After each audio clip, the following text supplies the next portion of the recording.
Hey guys, what's up? It's Joe Rady from Rady's Rides. I'm here at the Mecum Auto Auction in Kissimmee, Florida. And guess what? We're gonna do a little bit of a Shelby GT500 comparison. What we're gonna do is we're gonna take this 1967 Shelby GT500 and actually compare it to a 1970 Shelby GT500. Now, if you're asking, well, Joe, why are you picking those particular years? Well, it's kind of a no-brainer. 1967 is the first year of the Shelby GT500, and 1970 would be the official last year of the Shelby GT500 from Ford, until we fast forward to 2007 when the GT500 made a triumphant return. Now, of course, when it comes to Carroll Shelby, it's about taking that Mustang, that secretary's car, and turning it into a high-performance car. And big things for 67 was that 7-liter big block engine that's underneath the hood. That was something that was a change, and some people say that Carroll wasn't 100% on board with that change, because remember,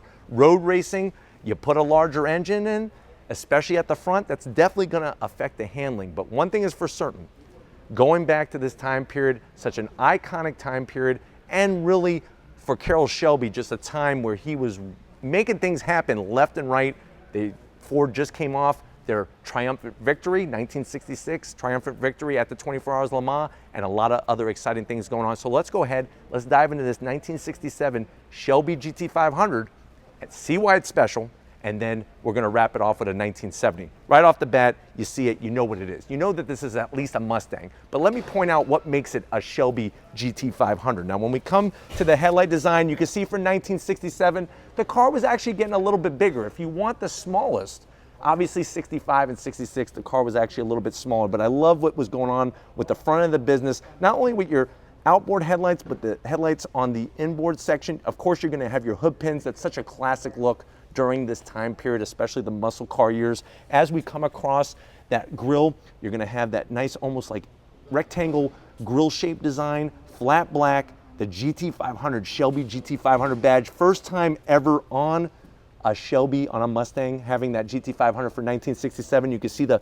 beautiful racing stripes. And you know what? This green, you don't see a lot of the green with the white. Now, when we get up onto the hood, love that twin inlet for that air to get to that 428 cubic inch, 7-liter V8. 7-liter V8, you could get a 3-speed automatic or a 4-speed manual.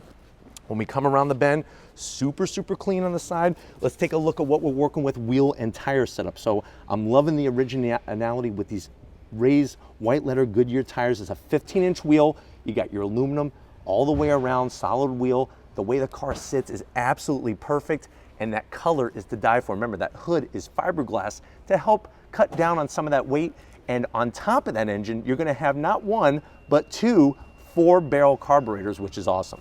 Now, as we come down the side, you got your GT500 side stripe all the way down, another Shelby GT500 badge there. Love the style that they do with the side mirrors, all the chrome.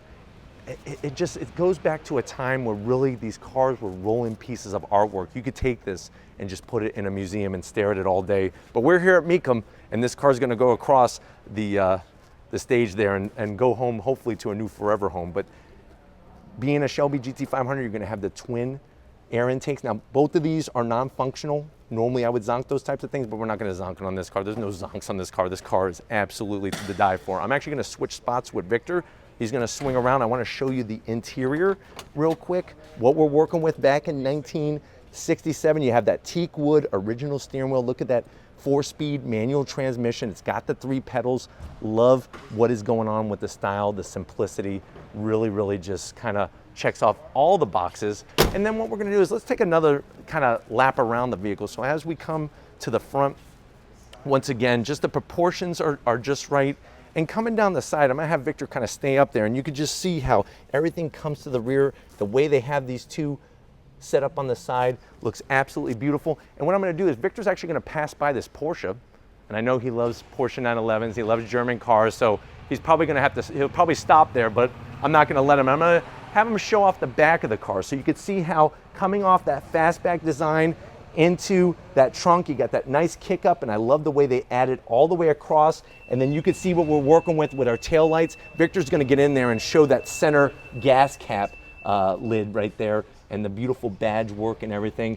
Dual exhaust coming back, making the power, making the sound, making the rumble. Glad we could start off with 1967, big banner year for the GT500. Let's go ahead and get to that 1970 and see what's different. All right, guys, here we are. We found this 1970 Shelby GT500. We're doing the bookends. We started with 67, and this is where it came to a halt in 1970. The next time you officially see a GT500 from Ford is all the way in 2007. Now, when you look at this Shelby GT500 being in 1970, technically Ford did not produce any in 1970. In 1969, when they came out with this refreshed design, there were actually a bunch of cars still sitting around, and with the supervision of the FBI, Ford was allowed to change the VIN numbers to make them 1970 models. So that's something that's like a little interesting Jeopardy fun fact. So next time you're on Jeopardy, definitely answer that question, that technically this is a 69, but they did make some changes. And I'm gonna point out some of those changes. What's also fascinating is back in 69, a lot of people didn't love this particular GT350 and GT500. It had moved so far from that original 1965 and 67 that's why they weren't really the hottest sellers. What's very fascinating though is that they're coming back, and they're coming back in a big way, and the values on these are going up just as high as what you could find with some other ones. So let's go ahead, dive into this 1970. Now remember, my father had a 69, but his was a GT350. This is a GT500. Let's go ahead and start off at the front end of the business. So in 1969 and 1970, this was the style at the front end.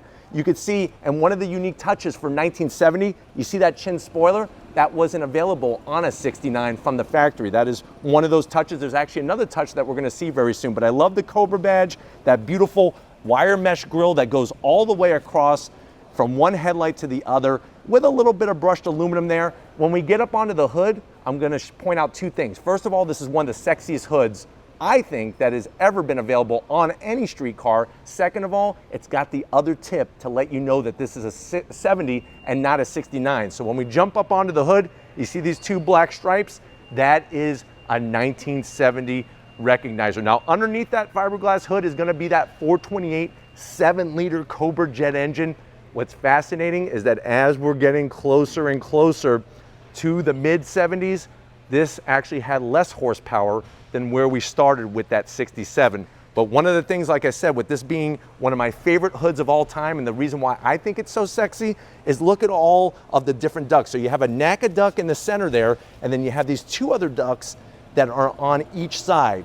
And that's gonna help channel air. And wait until we get to the side of the vehicle, because I'm gonna have Victor show the back side of the heat extractors on this fiberglass hood. If you're wondering, well, what are these two knobs? Those are actually your hood pin style. It's a little different than actually having a pin.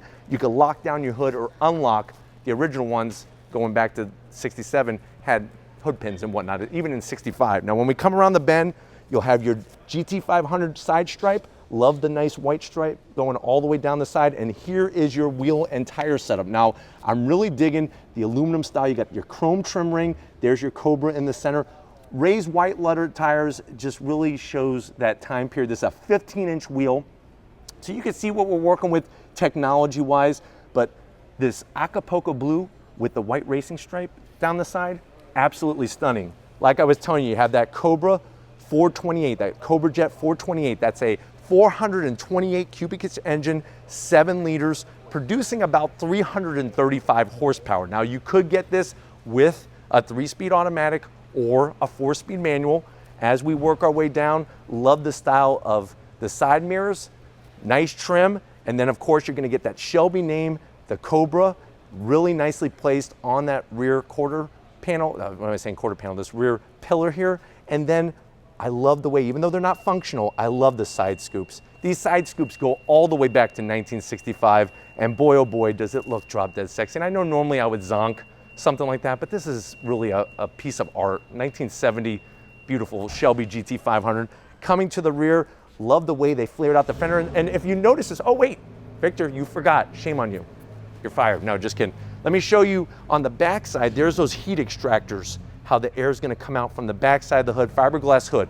Why fiberglass? Because carbon fiber wasn't readily available yet, and that's gonna help save some weight compared to, say, a steel hood or an aluminum hood.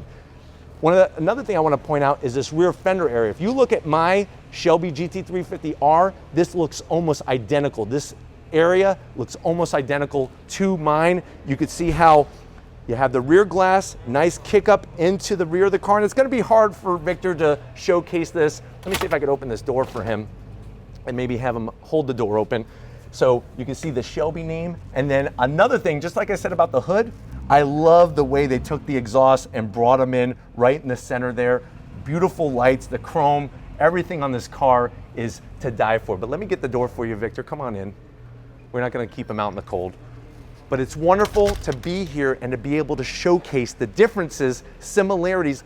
Before we wrap it up, let me show you the interior. So we're gonna open up the door here. Look at this, beautiful, the blue with the white interior. You got your wood teak steering wheel.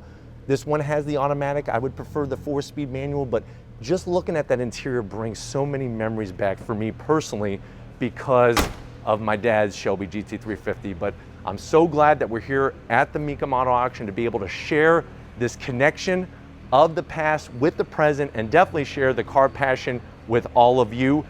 If these are the types of things that you want to keep seeing on Raise Rise, where we go to events like this and showcase some of these cars, leave a comment in the comment section. If you're new and you're on your way out, hit that subscribe button. I promise you it's worthwhile. Come back for more. If you are a subscriber, thank you for being part of the Raise Rise family. If you want to help us keep making great content just for you on the channel, click the link in the description. Get yourself some Raise Rise merch. Got to get at the Crown Vic. He's going indoors. He's going out of doors. He's the man. Put some love for him in the comments. Let him know that you love him almost as much as his girlfriend does. Maybe that'll make her jealous. But anyways, thank you for your hard work, Vic. And just like always, I'll see you on the next ride.